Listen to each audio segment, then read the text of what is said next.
Hello દોસ્તો, સ્વાગત છે તમારું હેતલ્સ કિચન વર્લ્ડમાં। તો આજે આપણે બનાવીશું ગુવાર બટેકાનું શાક, જે આપણે કુકરમાં નથી બનાવવાના અને કઢાઈમાં જ બનાવવાના છે, તો પણ ઝડપથી ચડી જશે અને એકદમ સરસ ટેસ્ટી બને છે અને કાઠિયાવાડી સ્ટાઇલમાં બનાવીશું। ઓછા જ મસાલામાં બનીને તૈયાર થઈ જાય છે। તો ચાલો આપણે બનાવીએ ગુવાર બટેકાનું શાક। ગુવારનું શાક બનાવવા માટે મેં 3 પળી તેલ લઈ લીધું છે। ગેસ ચાલુ કરીને તેલ ગરમ થવા મૂક્યું છે। તો સૌથી પહેલાં આપણે તેલ ગરમ થઈ જાય એટલે આની અંદર આપણે અજમાનો વઘાર કરવાનો છે, રાઈ જીરાનો વઘાર કરવાનો નથી।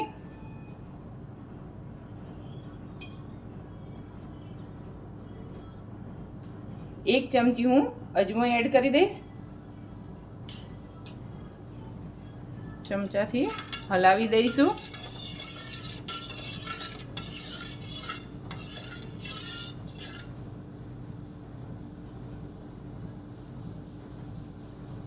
અને બીજી બાજુ આપ જોઈ શકો છો કે મેં ગુવાર અને બટેકા ધોઈને સુધારીને તૈયાર કરી દીધા છે।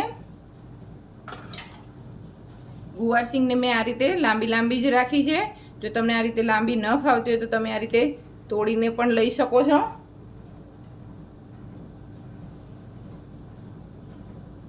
તો આપણું તેલ આવી ગયું છે અને અજમો પણ સરસ થઈ ગયો છે। તો હવે આની અંદર આપણે હિંગ એડ કરીશું। હિંગ એડ કરીને આપણે ચમચો હલાવી દઈશું અને આની અંદર હવે આપણે ગુવાર અને બટેકા છે એ એડ કરી દઈશું।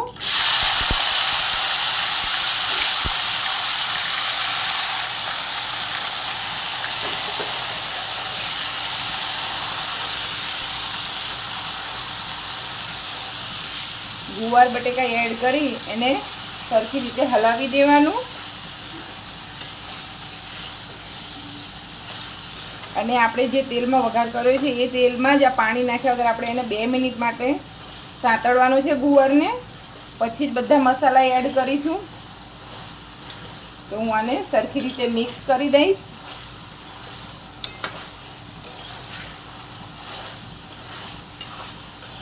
આ તેલમાં સંતળાવા દઈશું આપણે ગુવાર બટેકાને। તો મિક્સ કરી દીધો છે મેં। હવે હું એને ધીમા ગેસે સંતળાવા દઈશ, ત્યાં સુધી આપણે આનો મસાલો તૈયાર કરી લઈશું।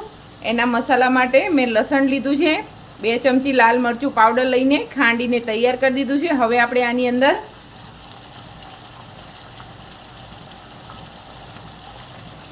અડધી ચમચી હળદર એડ કરીશું,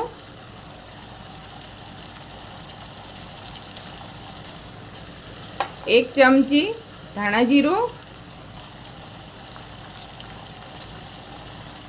અને સ્વાદ પ્રમાણે મીઠું એડ કરી દેવાનું છે।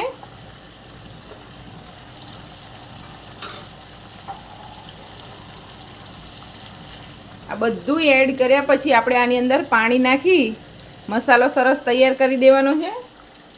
પાણી નાખી ચમચીની મદદથી આપણે એને સરખી રીતે મિક્સ કરી દઈશું અને આપણો આ જે મસાલો છે એ હવે સાઈડમાં મૂકી દઈશું આપણે અને જોઈ લેશું।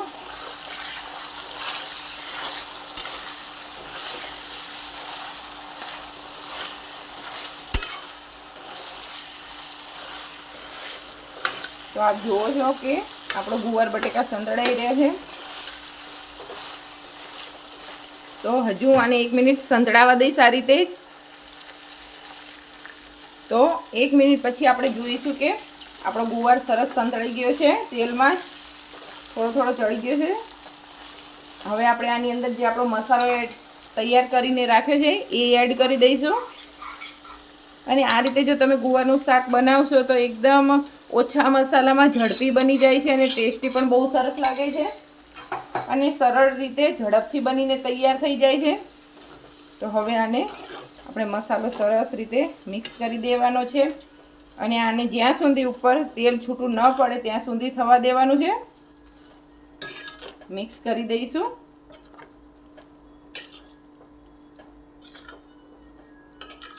સરખી રીતે મિક્સ કરી આની ઉપર આપણે થાળી ઢાંકી દઈશું। એટલે થાળી ઢાંકીશું એટલે એના વરાળથી જ અંદરને અંદર જ શાક ચડી જશે। આપણે પાણી નાખવાનું છે પણ પછી નાખવાનું છે, અત્યારે પાણી એડ નથી કરવાનું। તો હવે હું આ શાકને ઢાંકી દઈશ.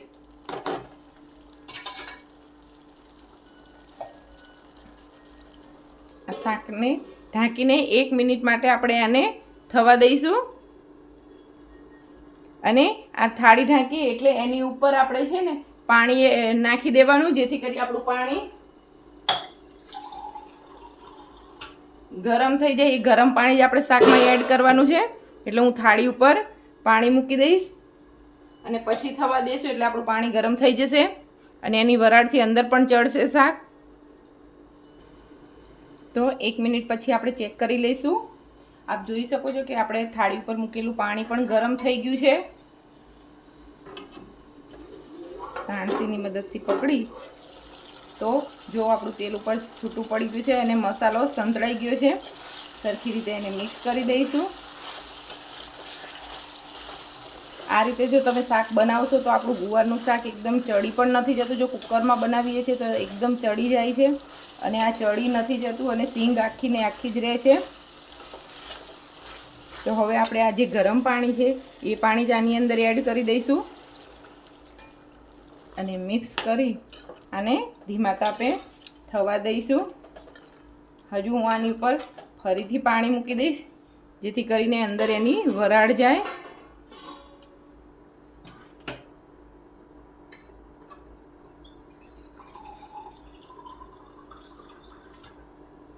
હવે ઉપર ફરીથી પાણી મૂકી આપણે આને એકદમ ધીમા ગેસે થવા દેવાનું છે. પછી આપણે એને વચવચમાં ચેક કરતું રહેવાનું છે. તો હવે આપણે જોઈ લઈશું. તો આપ જોઈ શકો છો કે આપણું બધું જ પાણી થાળી ઉપર હતું એ પણ બળી ગયું છે અને શાકમાં પણ બળી ગયું છે. તેલ બધું જ ઉપર આવી ગયું છે અને આપણા બટેકા પણ ચડી ગયા છે અને ગુવાર સિંગ પણ આપ જોઈ શકો છો ચડી ગઈ છે. તો આપણું શાક બનીને એકદમ સરસ તૈયાર થઈ ગયું છે અને સિંગો પણ આખી આખી રહી છે. કુકરમાં જે રીતે ચડે છે એ રીતે એકદમ બફાઈ નથી ગઈ. આ શાકમાં લગભગ મારે 1.5 ગ્લાસ જેટલું પાણી ગયું છે. તો આપ જોઈ શકો છો કલર પણ સરસ આવ્યો છે અને તેલ એકદમ સરસ ઉપર આવી ગયું છે. તો ચાલો હવે આપણે ગેસ બંધ કરી દઈશું અને હવે બાઉલમાં લઈ લઈશું. તો આપ જોઈ શકો છો કે આપણું ગુવાર બટેકાનું શાક બનીને તૈયાર છે. તો તમને આ મારી રેસીપી કેવી લાગી કોમેન્ટ બોક્સમાં જરૂરથી બતાવશો. અને જો તમને મારી ચેનલ પસંદ આવી હોય તો લાઈક કરજો, શેર કરજો અને સબસ્ક્રાઈબ કરજો અને બાજુમાં આવેલા બેલ આઇકનને ક્લિક કરજો જેથી કરી મારા આવનારા હર નવા વિડીયોનું નોટિફિકેશન તમને મળતું રહે. Thank you.